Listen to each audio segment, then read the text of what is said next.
नमस्कार, आज की बात में आपका स्वागत है। मैंने आपको कई बार बताया कि साइबर क्राइम करने वाले लोगों को कैसे ठगते हैं। कभी पुलिस स्टेशन जैसा माहौल बनाकर, कभी सीबीआई या ईडी का अफसर बनकर, कभी कोर्ट कचहरी जैसा सेट बनाकर, जज बनकर लोगों को लूटते हैं। आज मैं आपको ऐसे ही एक केस का लाइव टेस्ट दिखाऊंगा। मामला लखनऊ का है। एक बुजुर्ग महिला को यह कहकर डराया गया कि उसके नंबर का इस्तेमाल पहलगाम हमले के आतंकवादियों को पैसा पहुंचाने के लिए किया गया। डरी हुई बुजुर्ग महिला को 4 दिन तक डिजिटल अरेस्ट करके रखा गया। घबराकर यह महिला अपनी जिंदगी भर की जमा पूंजी के 1.5 करोड़ रुपए ठगों के बताए खाते में ट्रांसफर करने के लिए बैंक पहुंच गई। वो तो ऐन मौके पर बैंक के अधिकारियों को शक हो गया। उन्होंने महिला को वार्न किया, लेकिन महिला पैसे ट्रांसफर करने की जिद पर अड़ी रही। वो घबराई हुई थी। बैंक अफसरों को फोन तक दिखाने से इनकार कर दिया क्योंकि वो डिजिटल अरेस्ट थी। बैंक के अफसरों ने 3 घंटे तक उसे समझाया, फिर पुलिस को बुलाया। तब जाकर महिला ने पूरी बात बताई। जैसे ही पुलिस एक्टिव हुई तो ठगों ने फोन डिस्कनेक्ट कर दिया और आखिरकार महिला ठगी का शिकार होने से बाल बाल बच गई। इस केस को देखना और समझना इसलिए जरूरी है क्योंकि हजारों लोग इसी तरह की जालसाजी का शिकार होते हैं। लोगों में अवेयरनेस क्रिएट करने की जरूरत है। हमारी संवाददाता रुचि कुमार ने ठगी का शिकार हुई महिला से बात की, बैंक के अफसरों से जानकारी ली और पुलिस से भी बात की। आप सबकी बात सुनेंगे तो आपको अंदाजा होगा, एहसास होगा कि साइबर क्रिमिनल कितने चालाक होते हैं, किस तरह लोगों को डराते हैं, कैसे पैंतरे अपनाते हैं और वो लोगों की मासूमियत का किस कदर फायदा उठाते हैं। इस रिपोर्ट से आपको यह भी पता चलेगा, अगर किसी के साथ इस तरह का धोखा हो, कोई डराने धमकाने की कोशिश करे, कोई डिजिटल अरेस्ट की धमकी दे, तो हमें क्या करना चाहिए। लखनऊ के विकास नगर में रहने वाली उषा शुक्ला के पास अननोन नंबर से फोन आया। कॉल करने वाले शख्स ने खुद को सीबीआई अफसर बताया और कहा कि इस नंबर का इस्तेमाल आतंकवादी घटनाओं में हुआ है। यह सुनकर उषा शुक्ला बुरी तरह घबरा गई। उन्होंने हमारी संवाददाता रुचि कुमार को बताया कि कॉल करने वाला पुलिस के यूनिफॉर्म में था। वहां 2 लोग और भी बैठे थे, जिनमें एक महिला भी थी। इन ठगों ने उषा शुक्ला से कहा कि अगर वो गिरफ्तारी से बचना चाहती हैं तो डिजिटल अरेस्ट रहना पड़ेगा। घर में किसी से बात नहीं करेंगी, किसी को कुछ नहीं बताएंगी। फ़ोन आया कि भैया आपके हस्बैंड का नंबर था, उन फ़ोन नंबर बताया उन्होंने, इस नंबर से आपका मनी लॉन्ड्रिंग हुई है 50 करोड़ की और ये हुई है, तो ये आपका, तो हमने कहा हमसे क्या मतलब, हस्बैंड की तो डेथ हो गई है और ये नंबर, कह रहे नंबर तो है आपके पास, आप इस्तेमाल तो कर रही हैं। हमने कहा हाँ इस्तेमाल तो कर रहे हैं। तो कहते तो बस, तो फिर इसीलिए तो आपका इंक्वायरी करी जा रही है, सीबीआई की तरफ से हम बोल रहे हैं। तो हमें दहशत है, सीबीआई से क्या मतलब। तो कह लें कि हमने कहा तो हमारे यहाँ को जब हस्बैंड नहीं है, नंबर खाली हम सुनते हैं, इससे कुछ करते थोड़ी हैं। तो उसने कहा नहीं आपको ये ऐसा नंबर दीजिए व्हाट्सअप हो। तो हमने कहा वो तो व्हाट्सअप दूसरे नंबर पे है, तो कह लें वो नंबर दीजिए, तो अब व्हाट्सअप से आपसे बात करेंगे। तब हमने व्हाट्सअप का नंबर दे दिया। अब उन्होंने अब दिखाया कि हम पुलिस वाले ही हैं। देखो पुलिस की वर्दी में थे वो लोग और 2 लोग थे। और उसके बाद कह लें कि हम लोग इंक्वायरी कर रहे हैं, फिर हम अपने बड़े साहब के पास जाएंगे, फिर सीबीआई वाले उनके पास जाएंगे। हमारे जो उनसे बड़े अफसर हैं, उनके 2 लोगों ने तो ऐसे बात करी। फिर एक बार वो जो लेडी थी कोई, वो कह ले हम भी सीबीआई की इंक्वायरी कर रहे हैं। तो जब एक दूसरे के पास जाता था, वो कहे अरे यहाँ बात करने के लिए क्यों लाए हो, इनको अरेस्ट करो, पूना लेके आओ थाने में, इनकी इंक्वायरी वहाँ करी जाएगी। उन्होंने क्या कहा कि कुछ पैसा आतंकवाद, जो ये पैसा नहीं, मनी लॉन्ड्रिंग हुई है और ये जो दिल्ली में जो केस हुआ है और कश्मीर में जो केस हुआ है, उसमें ये पैसा इस्तेमाल हुआ है, इस अकाउंट से पैसा इस्तेमाल हुआ है और कैनरा बैंक में खोला गया है एक। और वहाँ हमने कहा हमारा कैनरा बैंक में कोई अकाउंट ही नहीं है। तो कह रहे नहीं उसी वहीं से उन लोगों ने किया है। तो आपको तो इंक्वायरी करनी पड़ेगी आपकी। इंक्वायरी करने के बाद सारा पैसा आपका वापस आ जाएगा। साइबर क्राइम करने वाले अपना टारगेट बड़ी चतुराई से चुनते हैं। उषा शुक्ला घर में अकेली रहती हैं, बच्चे बाहर रहते हैं। उनके पास पहली बार साइबर ठगी का फोन 11 दिसंबर को आया था। उसके बाद से जालसाज लगातार उनके कांटेक्ट में रहे। घर में मेड के आने पर पाबंदी लगा दी गई। ठगों ने उषा शुक्ला को इंस्ट्रक्शन दिया था कि वो 24 घंटे वीडियो कॉल पर रहेंगी। सुबह जागते ही वीडियो कॉल पर गुड मॉर्निंग कहेंगी, हर घंटे मैसेज देंगी, सोने से पहले गुड नाइट कहेंगी, लेकिन फोन ऑफ नहीं करना है। उषा शुक्ला ठगों की बातों से इतना डर गईं कि उन्होंने अपने बेटे को भी नहीं बताया कि उनके साथ क्या हो रहा है। ठगों ने उषा शुक्ला से उनके अकाउंट्स की डिटेल ले ली। जब ठगी करने वालों को पता चला कि महिला के पास 1.5 करोड़ की एफडी है, फिक्स डिपॉजिट है, तो उन्होंने एक अकाउंट नंबर दिया और कहा कि सारा पैसा इस अकाउंट में ट्रांसफर कर दिया जाए। जांच के बाद 2-3 दिन में पैसा वापस आ जाएगा। साथ में धमकी भी दी, अगर किसी को इसकी जानकारी दी तो उसके परिवार वालों की जान खतरे में आ सकती है। इसके बाद उषा शुक्ला सीधे विकास नगर में पंजाब नेशनल बैंक की ब्रांच में पहुंची और बैंक अफसरों से अपनी 13 फिक्स डिपॉजिट्स को तुड़वाकर ठगों की तरफ से बताए गए खाते में पैसा ट्रांसफर करने को कहा। बैंक में काउंटर पर बैठी महिला को उषा शुक्ला के हाव भाव देखकर थोड़ा शक हुआ। उसने अपने सीनियर को जानकारी दी। सीनियर अफसर ने पुलिस को कॉल किया, क्योंकि उषा इस कदर ठगों की बातों के जाल में फंसी हुई थी, किसी को कुछ बताने को तैयार नहीं थी, बहुत डरी हुई थी। पुलिस की एंट्री हुई तो सारा सच सामने आ गया। उषा शुक्ला ठगी का शिकार होने से बच गई। बहुत ज्यादा डर गई आप?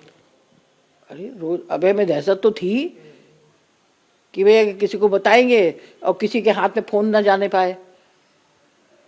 तो तभी बैंक वालों ने जब फोन लिया कि दिखाया तो हम पास में चले गए, इसमें और कुछ ना देख पावे, तो तभी उनको और शंका हो गई।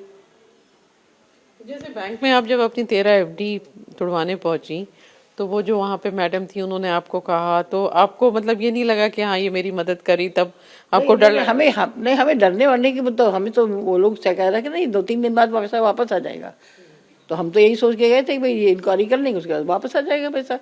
तो वो लोग बोले भी कि आप सारा खाली कर देंगी और तो फिर हमारी बैंक में मतलब इस समय हमें जोड़ पैसा चाहिए, आप खाली कर रही हैं, थोड़ा निकालिए। तो हमने कहा नहीं बच्चों को देना है, इसलिए पूरा कर दो, 2-3 दिन बाद तो यहीं आ ही जाना है वापस। ऐसे हमने कहा, भाई हमें क्या मालूम था ये 420 है। हमने कहा 2-3 दिन बाद तो वापस आ ही जाना है तुम्हारी बैंक में। बहुत क्या डरा, मतलब धमका के बातचीत कर रहे थे पुलिस अफसरों की? नहीं, बड़े प्यार से बात कर रहे थे। क्या आपने बहुत कोऑपरेट किया, हमने जो पूछा वो आपने बताया, खूब अच्छे से बातचीत की और जो हमने कहा वो आपने माना। इस तरह से धमकाया तो नहीं उन्होंने, सब कुछ जो कुछ किया प्यार से किया। हम सीबीआई वाले हैं और देखिए हम इंक्वायरी आपकी कर रहे हैं और मतलब आपको पूना न जाना पड़े, जेल में बंद न होना पड़े, आपको परेशानी न हो, इसीलिए हम ऑनलाइन कर रहे हैं। तो आपको पता नहीं था यार? नहीं, ये तो पता था 420, लेकिन हमें मालूम था ये 420 हमारे साथ हो रही। आपने अपने बेटे को भी कुछ नहीं बताया? अरे बेटे को बताते तो मार देते वो लोग, इसलिए नहीं बताया। पहले तो उत्सुकता होती है, बता क्या रहे हैं, सीबीआई की इंक्वायरी कहाँ से हो रही, डर तो लगता ही है। सीबीआई के नाम सुन के अरे जो हम अकेले घर से कहीं निकलते नहीं, कभी नौकरी नहीं करी, चाकरी नहीं करी, तो हम सीबीआई के नाम पे हमें डर लगेगा ही। और उस आवाज टोन में बात कर रहे थे तो ये लग रहा था हाँ सच में पुलिस वाले ही बोल रहे हैं। वो लेडी भी इस तरह से बात कर रही जिससे कि लग रहा था हाँ पुलिस वाली ही है। पुलिस की वर्दी में थे, कैप लगाए हुए थे और लेडी को भी एक बार एक झलक दिखाई थी, उसके बाद फिर फोटो उनकी नहीं आती थी, हमारी दिखाई पड़ती थी। साइबर ठगों ने उषा शुक्ला को एक बैंक अकाउंट का नंबर दिया था। उन्हें यह भी बताया गया कि अगर बैंक के अधिकारी पूछें कि एक साथ इतना सारा पैसा क्यों निकाल रही हैं तो क्या कहना है, क्या जवाब देना है। फिर यह भी कहा किसी को फ़ोन नहीं दिखाना, अगर ज़रूरत पड़े तो बैंक से बाहर आकर ही उनसे बात करनी है। जब उषा बैंक में पहुंची तो उस वक्त भी ठग व्हाट्सएप पर कॉल पर थे। बैंक में जाकर उषा शुक्ला ने वही किया जो ठगों ने उन्हें बताया था। क्योंकि वो तो उन्हें पुलिस अफसर मानकर उनकी बात सुन रही थी। लेकिन बैंक अफसरों की अलर्टनेस से वो इस डिजिटल क्राइम का शिकार होने से बच गई। तो हमने उसको बताया कि इतना पैसा यहाँ है, ये एफडी है, एफडी बताई हमने, एफडी है और इस बैंक में है।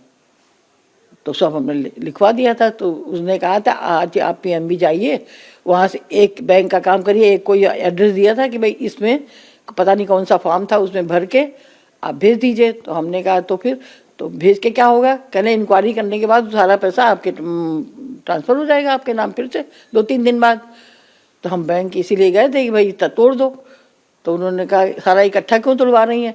हमने कहा बच्चों को देना है। उन लोगों ने यही कहा था, कह देना बच्चों को देना इसलिए तुड़वा रहे हैं। हमने यही कहा तो उन लोगों को शंका हो गई। तब उन्होंने धीरे से कहा कि बातचीत की, उन्होंने कहा ये एड्रेस गलत है जो आप दे रही हैं, ये एड्रेस गलत है। तो फिर हम बाहर आए, भाई उन्होंने कहा था बैंक के अंदर से फ़ोन मत करना, बाहर आके बात करना। तो हम बाहर आए, बात कर रहे थे कि भाई तो एड्रेस गलत बता रहे हैं, तो जो सही एड्रेस हो वो बताओ। तो कहने सही एड्रेस वही है लेकिन तुमने हाथ से लिखा है, लो हम भेज देते हैं। दोबारा उन्होंने भेजा, फिर वही हमने बैंक मैनेजर को दिखाया कि भाई देखो ये एड्रेस है। तो उन्होंने कहा कि हाँ ठीक है एड्रेस, लेकिन फिर भी उनको हो गई शंका। तो उन्होंने कहा ऐसा है, आप फ़ोन तो दिया काट उन्होंने कहा ऐसा है, आप डरिए नहीं और आप सही आपको कुछ किया डर रही हैं, आप डरिए नहीं, हम आपकी हेल्प करने के लिए बैठे हैं, आपकी हेल्प करेंगे, आप बताइए क्या। तो तब हमने उन्हें बताया कि भाई 11 तारीख से लेके अब तक 15 तारीख तक वो लोग रोज़ बात कर रहे थे, रोज़ कहते थे हर घंटे आप लिखिए I am safe, I am safe, I am safe, हर घंटे। सवेरे गुड मॉर्निंग लिखिए, जब सो के उठती हैं, रात को सोते समय आप गुड नाइट लिखिए, तो हमको पता लग जाए आप सो गए हैं। और फ़ोन अपना ऑन रखना, वीडियो कॉल चलती रहेगी। अच्छा, चल रही थी लगातार? हाँ, लगातार चल रही थी। कहने आप चार्जिंग पे लगा के ऑन करके रखिए, हमें जब मर्जी होगी हम कर सकते हैं, वीडियो कॉल कर लेंगे। तो वो चार्ज रहा, लगा रहा। और किसी को बताना नहीं, अगर बताओगी तो उसकी जान की मुसीबत है, मतलब वो मारा जा सकता है। बैंक में उषा शुक्ला की बात सबसे पहले बैंकर अंकिता से हुई। अंकिता ने बताया कि उन्होंने उषा शुक्ला से बार बार पूछा कि वो सारा का सारा पैसा ट्रांसफ़र क्यों करना चाहती हैं।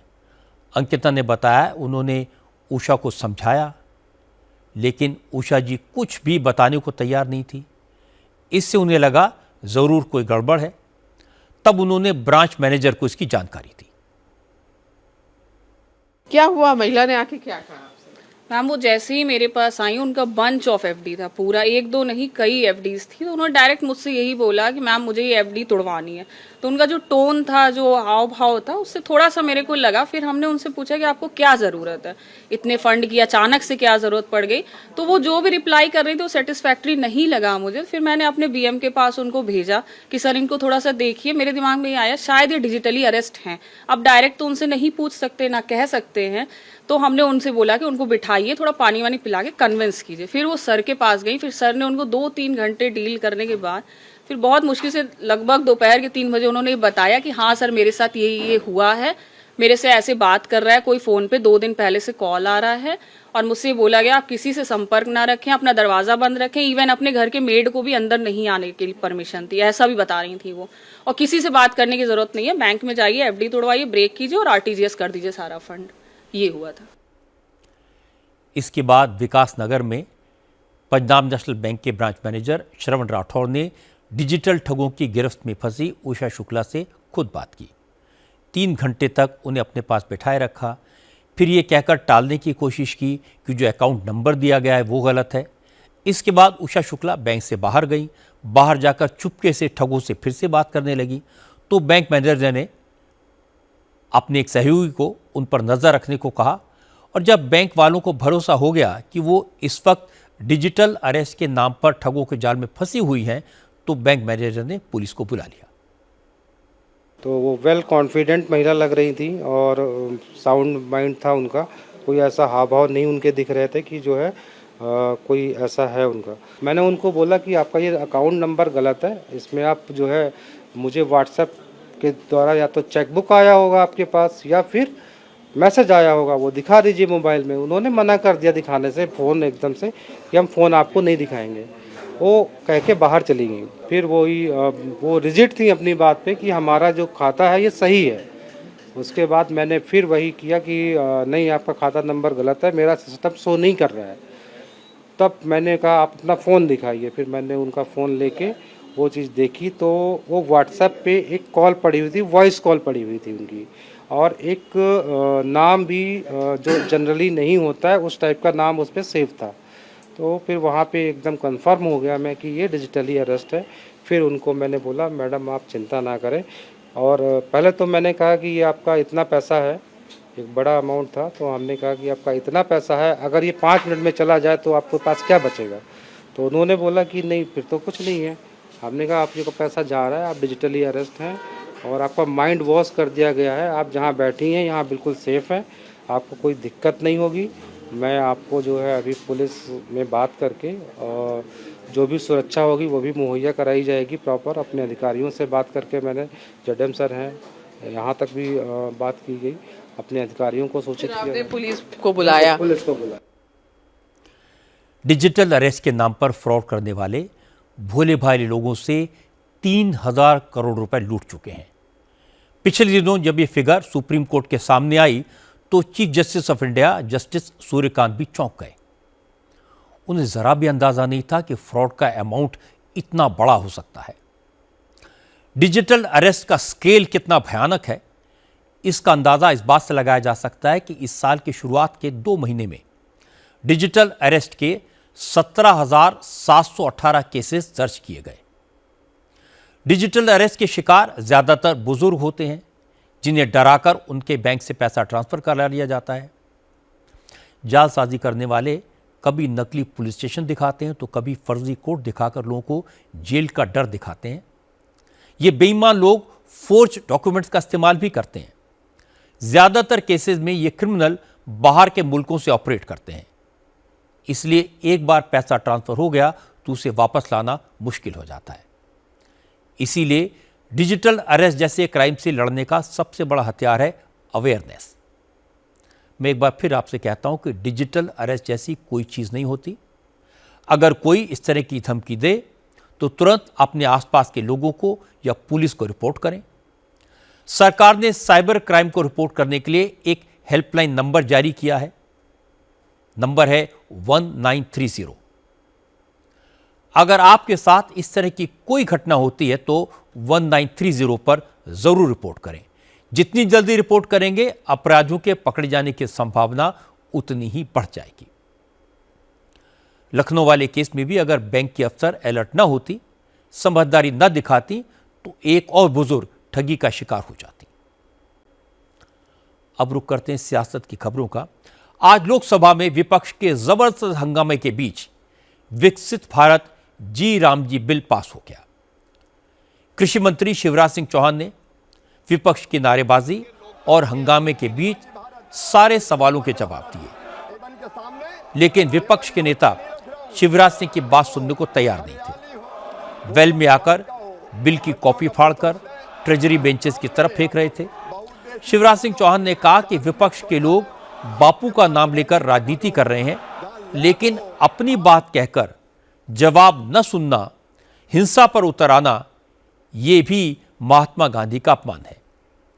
असल में मनरेगा की जगह मोदी सरकार विकसित भारत जी राम जी योजना लाई है। इस पर 4 घंटे चर्चा का वक्त तय किया गया था, लेकिन विपक्ष के सांसदों की मांग पर 8 घंटे तक बहस हुई। रात 1:30 बजे तक लोकसभा की कार्रवाई चलती रही। 98 सांसदों ने चर्चा में हिस्सा लिया। शिवराज सिंह चौहान ने रात 1:30 बजे तक लोकसभा में बैठकर सबकी बातें सुनी, सबके सवाल नोट किए, लेकिन आज जब शिवराज सिंह चौहान जवाब देने के लिए खड़े हुए, उससे पहले केसी वेणुगोपाल ने कहा इस बिल को पास कराने के बजाय स्टैंडिंग कमेटी के पास भेजा जाए। इसके बाद विपक्ष के सांसदों ने हंगामा शुरू कर दिया, लेकिन शिवराज सिंह ने हंगामे के बीच ही करीब 1 घंटे तक नई स्कीम के सारे प्रोविजंस बताए। नई स्कीम लाने की जरूरत क्यों पड़ी, ये एक्सप्लेन किया। क्योंकि विपक्ष योजना से महात्मा गांधी के नाम को हटाने का इल्जाम लगा रहा था, इसलिए शिवराज सिंह ने सबसे पहले इसी आरोप का जवाब दिया। ये बापू के आदर्शों की हत्या भी कर रहे हैं। अपनी बात सुना दो और हमारी ना सुनो, ये भी तो हिंसा है माननीय अध्यक्ष महोदय। ये बापू के आदर्शों की हिंसा करने का पाप कांग्रेस और बाकी विपक्ष कर रहे हैं। माननीय अध्यक्ष महोदय, सबसे पहले मैं पूज्य बापू के चरणों में प्रणाम करना चाहता हूं। बापू हमारी श्रद्धा है, बापू जी हमारे आदर्श हैं, बापू हमारी प्रेरणा है, बापू हमारा विश्वास है। और इसलिए माननीय अध्यक्ष महोदय, भारतीय जनता पार्टी ने अपनी पंच निष्ठाओं में गांधी जी के सामाजिक आर्थिक दर्शन को स्थान दिया है। हम गांधी जी के आदर्शों पर चलने वाले हैं। और गांधी जी ने ही कहा था, गांधी जी ने कहा था, गांव भारत की आत्मा है, अगर गांव मर जाएंगे तो भारत मर जाएगा। माननीय अध्यक्ष महोदय, मैं प्रार्थना करना चाहता हूँ, है अपना हिंदुस्तान कहाँ, वो बसा हमारे गांव में। ये बिल गांव के विकास का बिल। माननीय सदस्यों ने, प्रतिपक्षी मित्रों ने कई तरह के आरोप लगाए। एक बात ये कही कि हम भेदभाव करते हैं। माननीय अध्यक्ष महोदय, सारा देश हमारे लिए एक है। चेन्नई हो या गुवाहाटी, अपना देश अपनी माटी। अलग भाषा अलग वेश, फिर भी अपना एक देश। इसके बाद शिवराज सिंह चौहान ने कांग्रेस के जमाने की उन सैकड़ों योजनाओं के नाम गिना दिए जो नेहरू गांधी परिवार के नाम पर शुरू की गई। शिवराज सिंह ने कहा कि जब कांग्रेस सत्ता में होती है तो कांग्रेस का सारा फोकस नेहरू गांधी खानदान पर रहता है, लेकिन जब कांग्रेस सत्ता से बाहर होती है तो उसे महात्मा गांधी की याद आती है। आज मैं बोलूंगा, मुझे देश को बताना है, ये मुझे चुप नहीं करा सकते। मेरा नाम भी शिवराज सिंह चौहान है। मैं भारतीय जनता पार्टी का समर्पित कार्यकर्ता हूँ। उस दिन हमारी बहन श्रीमती प्रियंका गांधी कह रही थी, नाम तो गांधी लगा लिया है, गांधी को भी गांधी से चुराने का पाप कांग्रेस ने किया है। माननीय अध्यक्ष महोदय, ये कह रहे थे कि किस सनक में ये नाम बदल रहे हैं। सनक की बात की थी, सनक में हम नहीं है, सनक में मोदी सरकार नहीं है। नाम रखने की सनक तो कांग्रेस की है। माननीय अध्यक्ष महोदय, कितनी योजनाओं के नाम महात्मा गांधी के नाम पे आपने रखे। माननीय अध्यक्ष महोदय, इन नाम महात्मा गांधी के नाम पर नहीं रखे, इन नाम केवल नेहरू परिवार के नाम पर रखने का पाप किया। आज पूरा देश ये जान ले, कितनी योजनाओं का नाम इनने अपने खानदान को महिमा मंडित करने के लिए रखा। माननीय अध्यक्ष महोदय, राज्य सरकार की योजनाओं के नाम 25 नाम स्वर्गीय राजीव गांधी जी के नाम पर, 27 योजना के नाम इंदिरा जी के नाम पर, कुल 52 ये नाम की बात करते हैं। नाम रखने की सनक अगर है तो कांग्रेस की है। शैक्षणिक संस्था या यूनिवर्सिटी के नाम राजीव जी पर 55, इंदिरा जी पर 21, नेहरू जी पर 22, खेल और टूर्नामेंट ट्रॉफी के नाम राजीव गांधी जी पर 23, इंदिरा जी पर 4, नेहरू जी पर 2 और माननीय अध्यक्ष महोदय, सड़क जगह इमारत के नाम 74 ने अपने नामों पर रखे। 51 अवार्ड के नाम नेहरू परिवार के नाम पर रखे गए। 37 संस्थान चेयर और फेस्टिवल नेहरू जी के नाम पर और इंदिरा जी के नाम पर रखी गई। 39 चिकित्सा संस्थान और अस्पताल इनने अपने नाम पर कर लिए। 15 स्कॉलरशिप इनके नेताओं के नाम पर। 15 नेशनल पार्क जहाँ जानवर रहते हैं वो भी नेहरू जी, इंदिरा जी और राजीव जी के नाम पर कर दिए गए। 5 एयरपोर्ट और बंदरगाहों के नाम और उनके नाम से माननीय अध्यक्ष महोदय कितनी योजनाएं चलाई। तो नाम रखने की सनक इनकी है। माननीय अध्यक्ष महोदय, मोदी सरकार तो केवल काम करना चाहती है, केवल काम में हमारा विश्वास है। इसी तरह के शोर शराबे के बीच जी राम जी बिल लोकसभा में पास हो गया, लेकिन सदन के बाहर प्रियंका गांधी ने ऐलान किया कि कांग्रेस सरकार की इस योजना का पुरजोर विरोध करेगी, क्योंकि सरकार ने मनरेगा का सिर्फ नाम नहीं बदला, नई योजना में जो प्रोविजन है उसके बाद गरीबों की मदद करने वाली योजना ज्यादा दिन नहीं चल पाएगी। इस बिल से मनरेगा खत्म होने जा रहा है। आप किसी भी तरह से इसको देखें, और जो समझदार आदमी है, जो ये 100 दिन से 125 दिन वाला जो है, ये चालाकी है। अगर इस बिल को कोई भी पढ़ेगा, ये साफ साफ स्पष्ट समझ आएगा कि इस बिल से आने वाले महीनों में ये पूरी स्कीम खत्म हो जाएगी, क्योंकि जैसे ही ये बोझ प्रदेश की सरकारों पर पड़ेगा कि इतना पैसा प्रदेश की सरकारों को देना है, वैसे ही आस्ते आस्ते ये स्कीम खत्म हो जाएगी, क्योंकि प्रदेश की सरकारों के पास इतना पैसा है नहीं। खास तौर से जो प्रदेश जिनमें सबसे ज्यादा स्कीम की जरूरत है, और ये सबसे गरीब से गरीब जो हिंदुस्तानी है, गरीब से गरीब जो हमारा भारतीय नागरिक है, जिसको कुछ नहीं मिलता, कम से कम ये 100 दिन का जो रोजगार था उसका सहारा था। मुश्किल से मुश्किल परिस्थितियों में सहारा रहता है। मैंने पहले भी कहा, जैसे दूर से दिख जाता है कि मनरेगा का कौन है श्रमिक, तो ये एकदम श्रमिकों के खिलाफ है, मजदूरों के खिलाफ है, गरीबों के खिलाफ है, और इसका हम सख्त से सख्त विरोध करेंगे। हालांकि शिवराज सिंह चौहान ने लोकसभा में ही ये साफ कर दिया था कि सरकार का मकसद इस योजना के जरिए गरीब मजदूरों की ज़्यादा से ज़्यादा मदद करना है। शिवराज सिंह ने बताया कि मनरेगा के तहत न तो इंफ्रास्ट्रक्चर डेवलप हुआ, न मजदूरों को 100 दिन काम मिला। शिवराज सिंह ने कहा कि मनरेगा के तहत करप्शन हुआ, राज्यों ने पैसे का बेजा इस्तेमाल किया, मनरेगा भ्रष्टाचार का जरिया बन गई थी, इसलिए नई योजना लाने की जरूरत पड़ी।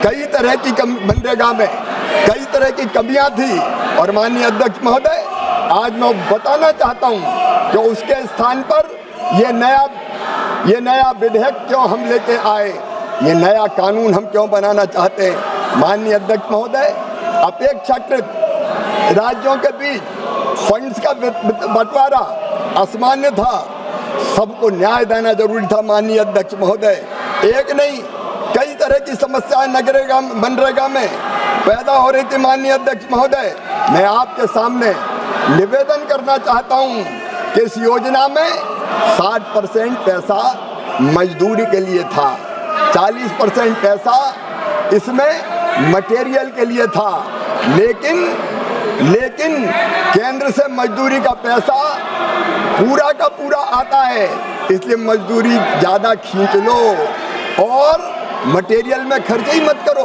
माननीय अध्यक्ष महोदय, मटेरियल पर केवल 26% खर्च हुए, कई राज्यों ने तो केवल 19-20% खर्च करने का काम किया, और इसलिए जरूरी हो गया था कि एक बार मनरेगा को पूरी तरह से, माननीय अध्यक्ष महोदय, भ्रष्टाचार के हवाले कर दिया गया था।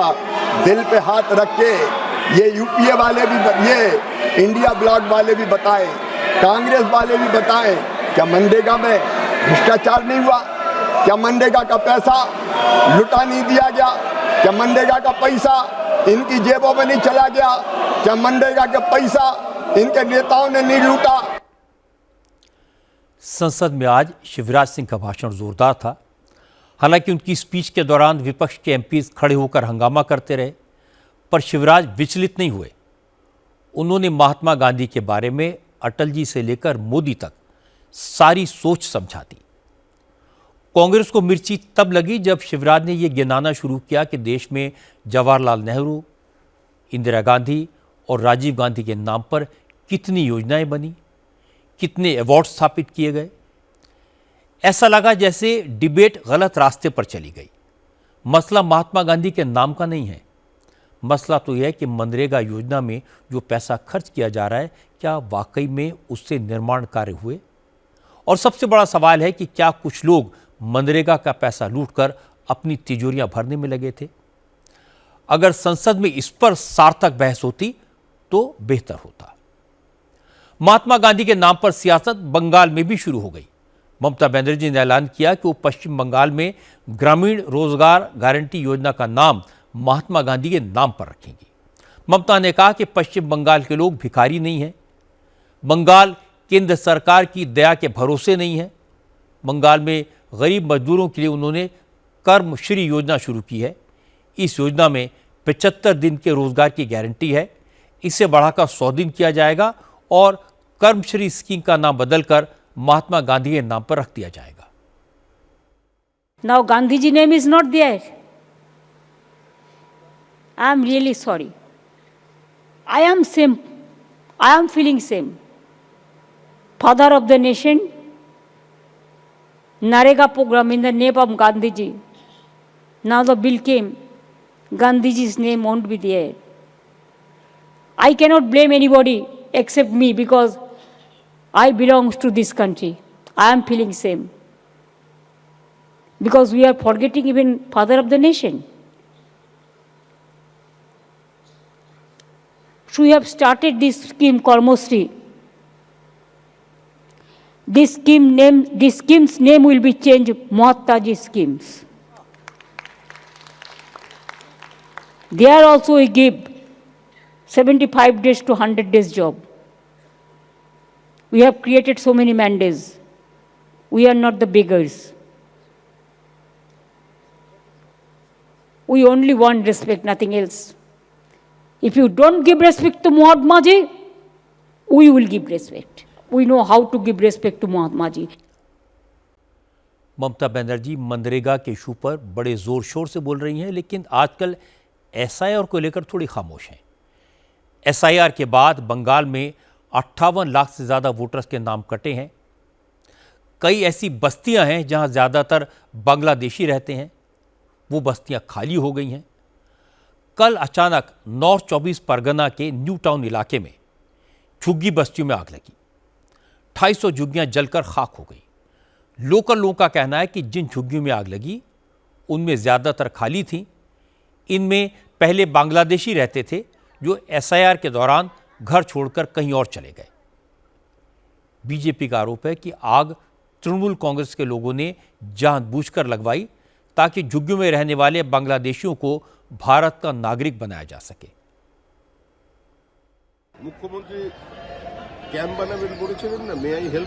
मुख्यमंत्री ने कहा था कि जिनके नाम कटे हैं उनके लिए मे आई हेल्प यू कैंप लगाएंगे।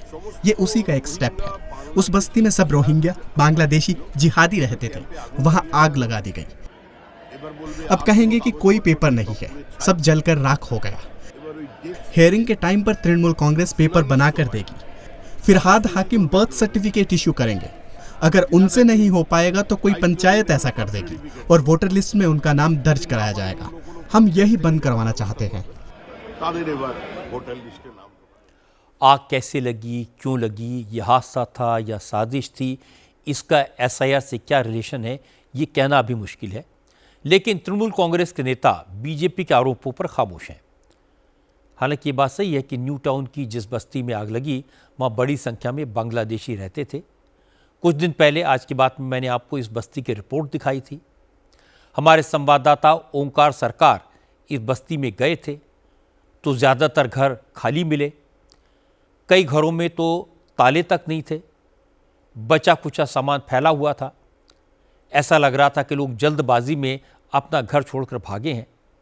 लेकिन आज जब ओंकार सरकार इस बस्ती में पहुंचे तो हालात बिल्कुल बदल चुके थे। खाली पड़ी झुग्गियां जलकर खाक हो चुकी थी। लगभग 200 से 250 झुग्गियां थी छोटी छोटी। यहाँ पर सब कुछ जलकर एकदम से राख हो चुका है। यहाँ पर जितने भी पेड़ थे वो पेड़ भी एकदम से जलकर राख हो चुका है। लगभग 25 इंजन आकर ये पूरी आग को बुझाया। और जैसे कि आज सुबह में भी यहाँ पर देखा जा रहा है कि काफी जगहों पे यहाँ पर धुएं उठ रहा है।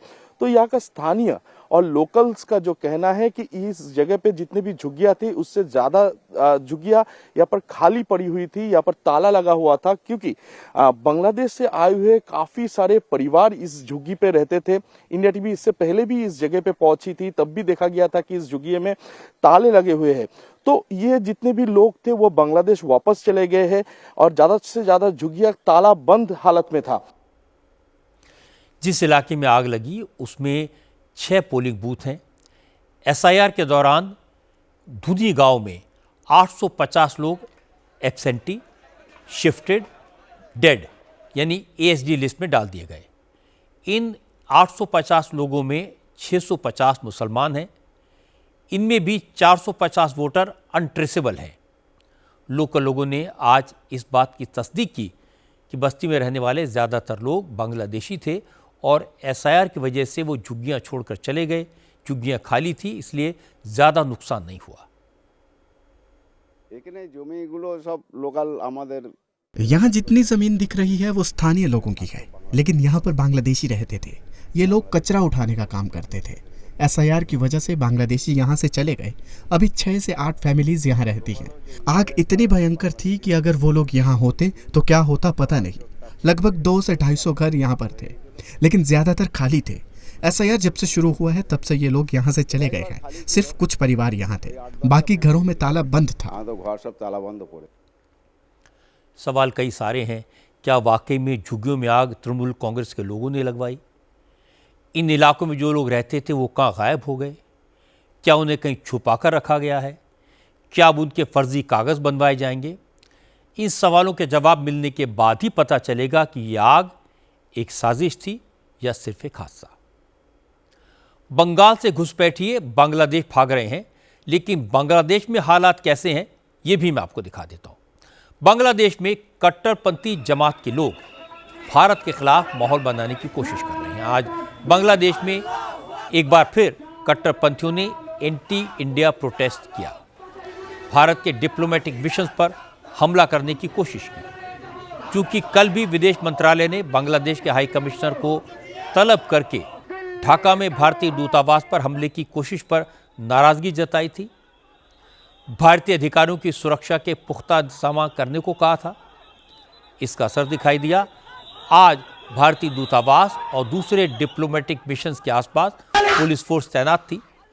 इसलिए आज कट्टरपंथियों ने ढाका के बजाय राजशाही शहर में भारत के असिस्टेंट हाई कमीशन में घुसने की कोशिश की।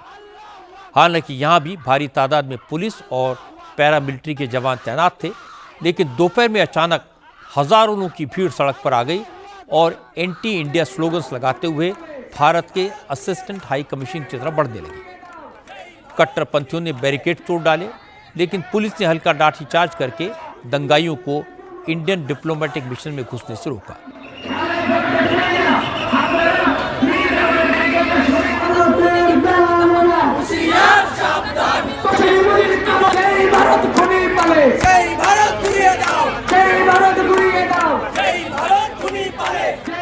कट्टरपंथियों की हरकतों को देखते हुए भारत सरकार ने आज राजशाही और खुलना दोनों शहरों में अपना वीज़ा एप्लीकेशन सेंटर बंद कर दिए। विदेश मंत्रालय का कहना है कि सरकार भारतीय अधिकारियों की सुरक्षा को लेकर कोई रिस्क नहीं लेना चाहती। बांग्लादेश में चुनाव का माहौल है, इसलिए शेख हसीना का नाम लेकर कट्टरपंथी जमातों के लोग और खालिदा जिया की पार्टी BNP के नेता भारत के खिलाफ माहौल बना रहे हैं। आज जिन लोगों ने इंडियन मिशन पर हमला करने की कोशिश की, उन्होंने भी इसी तरह की बातें कही। प्रोटेस्टर्स ने कहा कि भारत बांग्लादेश के अंदरूनी मामलों में दखल दे रहा है, भारत बांग्लादेश के मुजरिमों को अपने आप पनाह दे रहा है। इसे बांग्लादेश की आवाम बर्दाश्त नहीं करेगी।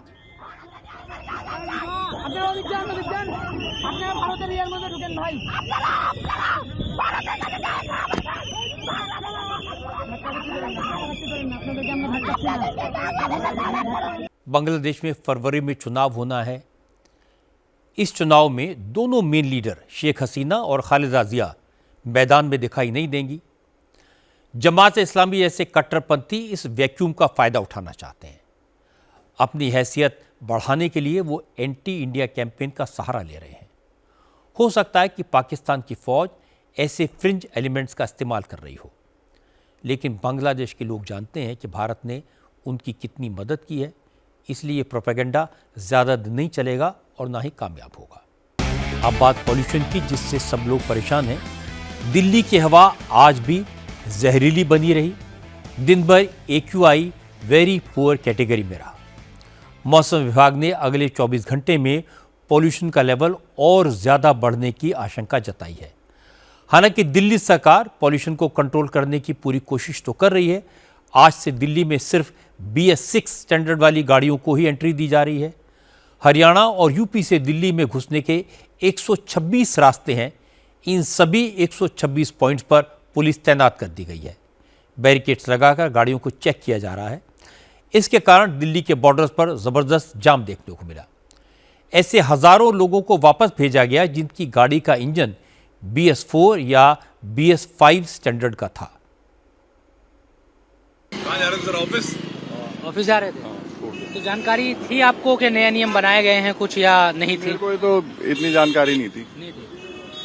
तो अब क्या करेंगे? वापस जा रहे हैं? वापस जाएंगे, क्या करेंगे? ऑफिस मना जा रहे थे करेंगे आप? तो पुलिस ऑफिशियल्स को तो मानना पड़ेगा, बिना उसके कैसे काम चलेगा? लॉ एंड ऑर्डर तो मेंटेन रखना पड़ेगा। अच्छा, तो ऑफिस कैसे जाएंगे फिर अब?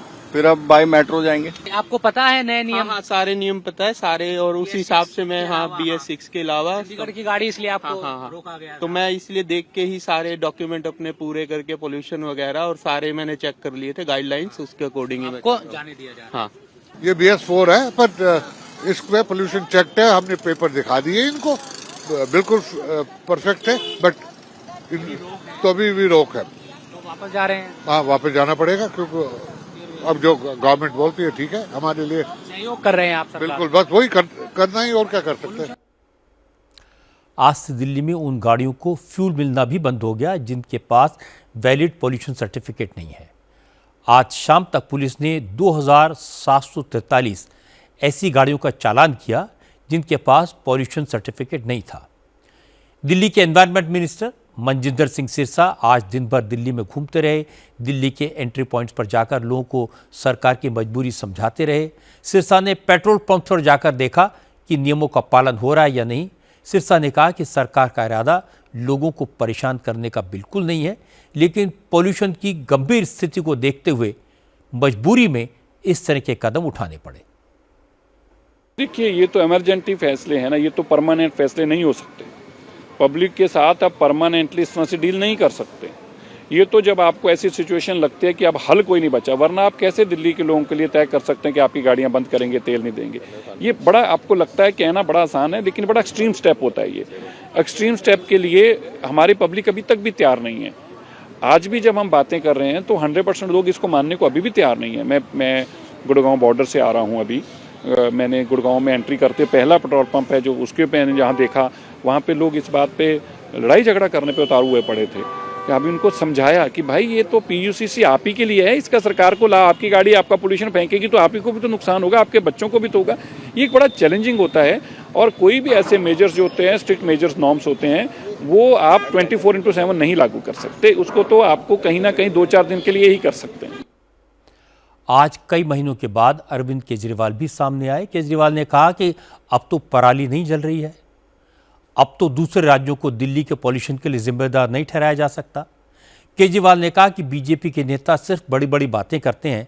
हकीकत यह है कि बीजेपी की केंद्र सरकार और दिल्ली सरकार पॉल्यूशन को लेकर सीरियस नहीं है। पंजाब में इस टाइम कोई पराली नहीं जल रही, तो फिर इस वक्त जो भी पोल्यूशन है दिल्ली में, वो दिल्ली का अपना पोल्यूशन है। जिस देश की राजधानी गैस चैम्बर बनी हुई है और उस देश के प्रधानमंत्री को प्रदूषण से कोई लेना देना नहीं है, प्रदूषण कैसे कम हो सकता है? हमारी ना दिल्ली सरकार और ना केंद्र सरकार, दोनों की कोई नियत ही नजर नहीं आती। उनकी केवल एक ही नियत है, AQI से टेम्परिंग कर लो, पानी 1 मीटर के पास पानी छिड़काव कर दो, ये कर दो। इस तरह से अगर आप करेंगे तो ये दिखाता है कि आपकी नीयत जो है वो लोगों को राहत दिलाने की नहीं है। आपकी नीयत केवल और केवल एक अभी सुबह सुबह मैं सुन रहा था किसी से, वो कह रहा था PM ओमान में, लीडर ऑफ अपोजिशन जर्मनी में और देश की राजधानी प्रदूषण में। तो किसी को कोई चिंता ही नहीं है प्रदूषण की, तो प्रदूषण कम कैसे होगा? केजरीवाल विपक्ष में है, इसलिए पॉल्यूशन की स्थिति पर सरकार की आलोचना कर सकते हैं, सवाल पूछ सकते हैं, इसमें कोई बुराई नहीं है। लेकिन जब दिल्ली में केजरीवाल की सरकार थी उस वक्त भी पॉल्यूशन इतना ही था, उस वक्त भी हवा जहरीली थी, उस वक्त केजरीवाल भी वही कर रहे थे जो आज बीजेपी की सरकार कर रही है। एंटी स्मोक गन चलती थी, पानी का छिड़काव किया जाता था, कंस्ट्रक्शन पर रोक लगाई जाती थी, और ये सारी तस्वीरें उस वक्त भी दिखती थी जो आज दिख रही हैं। मजे की बात है कि आज पॉल्यूशन के मुद्दे पर अखिलेश यादव भी बोले। अखिलेश ने कहा कि दिल्ली की जहरीली हवा लखनऊ तक पहुंच गई है, इसलिए लखनऊ में इंडिया साउथ अफ्रीका का T20 मैच रद्द करना पड़ा। हालांकि आज लखनऊ में AQI 197 है। यूपी सरकार का कहना है कि कल लखनऊ में AQI 174 था। T20 मैच पॉल्यूशन की वजह से नहीं, कोहरे के कारण रद्द हुआ। लेकिन अखिलेश यादव को सरकारी आंकड़ों पर यकीन नहीं है। उन्होंने कहा सरकार अपनी नाकामी छुपाने के लिए AQI का गलत डेटा बता रही है। अब समाजवादी पार्टी के विधायक पॉल्यूशन का मुद्दा विधानसभा में उठाएंगे। पर्यावरण को लेकर के बहुत चिंता है इस समय कि आपके पॉल्यूशन की वजह से सोचिए अंतर्राष्ट्रीय मैच लखनऊ में नहीं हो पाया, और ये वही स्टेडियम है जो समाजवादियों ने बनवाया। नदियों का हाल आप जानते ही हो, और AQI का डेटा सरकार के पास अपना है। सोचिए गोबर सरकार ने अपना निकाल दिया, नया एक AQI, वो क्या किसी का मत मानिए AQI। नदियों का हाल आप देख लीजिए, दिल्ली में आप AQI क्या है, और लखनऊ का ही, दिल्ली से ही हवा आ गई लखनऊ की तरफ। इसलिए इन सवालों पर हम लोग सभी विधायक जितने हैं साथी लोग चर्चा की हैं। ये विधायक लोग सरकार को घेरेंगे। लखनऊ का पॉल्यूशन लेवल तो कंट्रोल में है, लेकिन दिल्ली के पॉल्यूशन की चर्चा पूरी दुनिया में है। दिल्ली के आसपास के इलाके नोएडा और गुड़गांव भी पॉल्यूशन की वजह से खबरों में है। लेकिन ये पॉल्यूशन सिर्फ इन इलाकों तक सीमित नहीं है। हरिद्वार से लेकर देहरादून तक हवा में जहर है। बिहार में छपरा और हाजीपुर जैसे इलाके सबसे ज़्यादा पॉल्यूटेड हैं। झारखंड में धनबाद की हवा खराब है, तो उत्तर प्रदेश में बुलंदशहर, लखनऊ और मुजफ्फरनगर से जो रिपोर्ट्स आई हैं उनके मुताबिक वहाँ भी बुरा हाल है। आंध्र प्रदेश के विशाखापट्टनम में भी हवा जहरीली है, AQI ज़्यादा है। लेकिन दिल्ली में हालात इसलिए ज़्यादा ख़राब हैं कि यहाँ पर गाड़ियों का जहरीला धुआं, सड़कों पर उड़ती धूल और कोयले से चल रही प्लांट्स की हवा को और भी प्रदूषित करने का अवसर मिलता है। एक्सपर्ट ये भी बताते हैं कि दिल्ली की भौगोलिक स्थिति एक बड़ी वजह है। दिल्ली की आकृति एक कटोरी की तरह है जो 3 तरफ से अरावली की पहाड़ियों से घिरी है। इसीलिए प्रदूषित हवा दिल्ली में कैद हो जाती है, बाहर नहीं निकल पाती। इसीलिए दिल्ली के पोल्यूशन का इलाज न तो एक दिन में हो सकता है, न एक सीज़न में। इसके लिए एक लॉन्ग टर्म प्लान की ज़रूरत है जिसमें सबके सहयोग की आवश्यकता होगी। आज पाकिस्तान को इंटरनेशनल इंसल्ट का सामना करना पड़ा। सऊदी अरब, UAE और अज़रबैजान ने अपने यहाँ से करीब 30,000 पाकिस्तानी भिखारियों को पकड़कर वापस पाकिस्तान डिपोर्ट कर दिया। आज शहबाज शरीफ की सरकार ने नेशनल असेंबली में बताया कि इस साल दुनिया के 40 मुल्कों से 56,000 पाकिस्तानी बैगर्स को वापस भेजा गया है। जिन देशों से पाकिस्तानी भिखारियों को डिपोर्ट किया गया है उनमें ज़्यादातर वो इस्लामिक मुल्क हैं जिन्हें पाकिस्तान अपना दोस्त बताता है। सबसे ज़्यादा 24,000 पाकिस्तानी भिखारी सऊदी अरब ने वापस भेजे हैं, जबकि UAE ने 6,000, अज़रबैजान ने 2,500 पाकिस्तानी भिखारियों को डिपोर्ट किया है।